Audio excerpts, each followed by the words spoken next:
Hello, എല്ലാവർക്കും പുതിയൊരു വീഡിയോയിലേക്ക് സ്വാഗതം. ഞാൻ നീന. ഇന്നത്തെ എൻ്റെ വീഡിയോയിൽ ഞാൻ നട്ടിട്ടുള്ള ക്യാരറ്റും ബീട്രൂട്ടിനെയും കുറിച്ചാണ് ഞാൻ പറയാൻ പോകുന്നത്. ഇതാ ഈ കാണുന്നതാണ് ക്യാരറ്റ് ചെടികൾ. ഇത് ഞാൻ വിത്ത് പാകിയിട്ടാണ് നട്ടിട്ടുള്ളത് കേട്ടോ.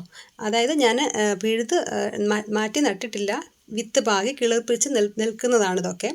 ഒരു ഗ്രോ ബാഗിനകത്ത് ഞാൻ ഒരു 3-4 അങ്ങനെ വെച്ചിട്ടൊക്കെയാണ് ഞാൻ പാകിയിട്ടുള്ളത്. ഞാൻ ആദ്യം വിചാരിച്ചത് നല്ല ആരോഗ്യമുള്ളത് മാത്രം നിർത്തിയിട്ട് ബാക്കിയുള്ളത് പിഴുത് കളയാം എന്നൊക്കെയാണ് ഞാൻ വിചാരിച്ചത്.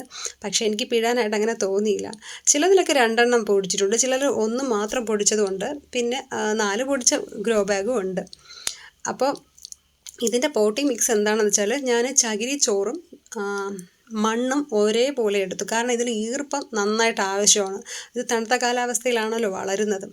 അപ്പോൾ ഈർപ്പം നിലനിർത്താൻ വേണ്ടിയിട്ട്, നനവൊക്കെ നിർത്താൻ വേണ്ടിയിട്ട് ഞാൻ ഇതിൽ ചകിരിച്ചോറും മണ്ണും ഒരേ അളവിനെടുത്തിട്ട് പിന്നെ ചാണകപ്പൊടി ചേർത്തിട്ടുണ്ട്, എല്ലുപൊടിയും വേപ്പിൻ പിണ്ണാക്കും ഇത്രയും ഞാൻ ചേർത്തിട്ടാണ് ഫസ്റ്റിൽ ഇത് നട്ട് വെച്ചിട്ടുണ്ടായിരുന്നത്.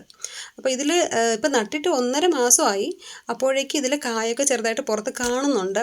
ഇതാണ് കേട്ടോ ക്യാരറ്റിൻ്റെ വിത്ത്. ഇത് കണ്ടു കഴിഞ്ഞാൽ ഒരു ജീരകത്തിൻ്റെയൊക്കെ ചെറിയൊരു സാമ്യമുണ്ട് ഇതിനെ കാണുമ്പോൾ. അപ്പോൾ എൻ്റെ കയ്യിൽ 2 ഇനം ക്യാരറ്റാണ് ഉണ്ടായിരുന്നത്. അപ്പോൾ ഇത് ഇത്തിരി കൂടെ വലിപ്പമുള്ള റെഡ് ക്യാരറ്റ് എന്ന് പറഞ്ഞിട്ടുള്ള ഒരു ഇനമാണ്. മറ്റേത് സാധാരണ ഒരു ക്യാരറ്റ്. അപ്പോൾ അതാണിപ്പോൾ കിളിർത്ത് നിൽക്കുന്നത്. അപ്പോൾ ഇത് വിളവെടുക്കാൻ ടൈമായിട്ടില്ല, കാരണം ഇത് 3 മാസമാണ് അതിൻ്റെ ഒരു സമയം എന്ന് പറയുന്നത്. ഇപ്പം 1.5 മാസമല്ലേ ആയിട്ടുള്ളൂ. ഇതാണ് ബീട്രൂട്ടേ. അപ്പോൾ ബീട്രൂട്ടും ഞാൻ ഒരു ഗ്രോ ബാഗിനുള്ളിൽ വിത്ത് പാകിയ ശേഷം അതിൽ നിന്നും ഇളക്കി നട്ടതാണ് ഇതൊക്കെ. അപ്പോൾ അങ്ങനെ ചെയ്തതിൻ്റെ ഫലമായിട്ട് ബാക്കി കുറേ ഉണ്ടായിരുന്നു, അതൊക്കെ അങ്ങ് നശിച്ചു പോയി. പിന്നെ എങ്ങനെയോ വളരെ കഷ്ടപ്പെട്ട് മണ്ണോട് കൂടി എടുത്ത ചിലത് മാത്രം എനിക്ക് ബീട്രൂട്ടായി വന്നിട്ടുണ്ട്, ബാക്കിയൊക്കെ നശിച്ചു പോയി. അപ്പോൾ നമ്മൾ ഒരിക്കലും പാകിയ ശേഷം ഇളക്കി നടാനായിട്ട് പാടില്ല. നമ്മൾ ഏതിലാണോ വളർത്താൻ ആഗ്രഹിക്കുന്നത് അതിൽ തന്നെ വിത്ത് പാകി 2-3 വെച്ച് പാകിയ ശേഷം ആരോഗ്യമുള്ളത് മാത്രം നിലനിർത്തി നമ്മൾ വളർത്തിയെടുക്കുന്നതാണ് ഉചിതം. അല്ലാണ്ട് നമ്മൾ ഒരിക്കലും പിഴുതെടുത്ത് മാറ്റാനായിട്ട് പാടില്ല. പിന്നെ ഞാൻ ബാക്കി ഉണ്ടായിരുന്ന കുറച്ച് വിത്ത് ഞാനിതാ ഈ ഭാഗത്തായിട്ട് പാകിയായിരുന്നു. അതൊരു 7-8 വിത്തുണ്ടായിരുന്നു, എണ്ണി തന്നെയാണ് പാകിയത്. പക്ഷെ അതിലും 2 എണ്ണം മാത്രമേ കിളിർത്ത് കിട്ടിയുള്ളൂ. ബാക്കി എന്ത് പറ്റിയെന്ന് അറിയില്ല. അത് ഈ മണ്ണിൻ്റെ ഇതായിരിക്കാം.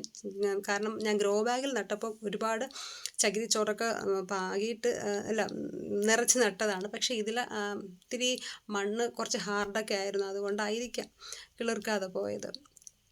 പിന്നെ ഞാൻ ഇത് കൂടാതെ ക്യാബേജ്, കോളിഫ്ലവർ, ബ്രൊക്കോളി അതൊക്കെ ഞാൻ നട്ടിട്ടുണ്ട്. അതെല്ലാം ഒരേ സമയത്ത് തന്നെയാണ് ഞാൻ നട്ടതും. അപ്പോൾ ഇതിൻ്റെ വീഡിയോ ഞാൻ മറ്റൊരു ദിവസം കാണിച്ചു തരാം കേട്ടോ. ഈ നിൽക്കുന്ന ചെടി എന്താണെന്ന് നിങ്ങൾക്കറിയാമോ? ഇതൊരു ചീരവർഗ്ഗത്തിൽപ്പെട്ടൊരു ചെടിയാണ് കേട്ടോ. ഇത് നോർത്ത് ഇന്ത്യൻസൊക്കെ ആണ് കൂടുതലും കഴിക്കാറുള്ളത്. ആദ്യം ഇതെനിക്ക് വിത്ത് കിട്ടിയപ്പോഴേക്കും ഇതെങ്ങനെയാണെന്ന് അറിയാൻ വേണ്ടി ജസ്റ്റ് ഒന്ന് കുറച്ച് മാത്രം എടുത്ത് പാകി. ബാക്കി വിത്തുകൾ ഇനി ഇരിപ്പുണ്ട്. അത് കൂടുതലായിട്ട് മറ്റ് ഗ്രോ ബാഗുകളിൽ നടാമെന്നാണ് വിചാരിക്കുന്നത്. അപ്പോൾ ആർക്കെങ്കിലും ഇതിൻ്റെ പേരറിയാമെങ്കിലും ഒന്ന് കമൻറ്റ് ചെയ്തേക്കണേ. ഞാനിത് പറിച്ച് കഴിക്കാനൊന്നും നിന്നില്ല. കണ്ടാലൊരു പെരുംജീരകത്തിൻ്റെ ചെടി പോലെയുണ്ട്. പിന്നെ ഈ ഗ്രോ ബാഗിനുള്ളിൽ ഞാൻ